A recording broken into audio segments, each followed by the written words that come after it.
سلام فرمود مثلی لایو یا یزید کسی مثل من با کسی مثل یزید بیعت نمی‌کنه.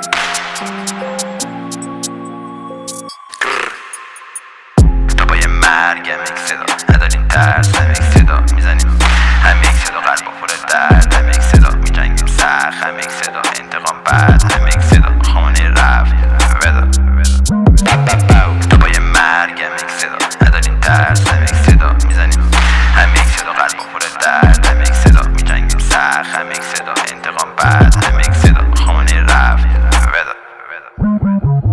همونجا که یزدی که دوستین سود خامنه اصرار کردش دود قاسم مامکا کردش فود توی لقمه میدیمتون قرد بسیجی سپاهی هری شد شما بدی نه ما خوب آزادی نزدیک خیلی زود جویل میکنم من کف هود ایرانو کردن قصد مردم ندارن ترس میرسیم بهتون فصل بعد مثل خودتون میکنیم تو از خونه مردم در میاد خرجی آزادی خاص پاهی رو ایخ کلن با این اومد فک پای پرچم توی ماشین جک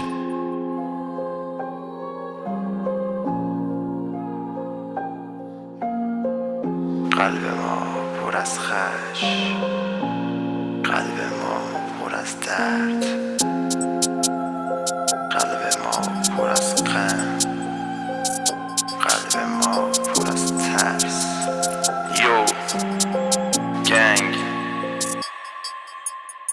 داد میزنیم سید علی قاتله فردا ووچه باطله کشتن مردم بزم کارشه میریم جلو تا آزاد بشه خوشی رسیده وقت تا بشه این دارو تمام وقت کارشه بهم نمیرسی راه دوره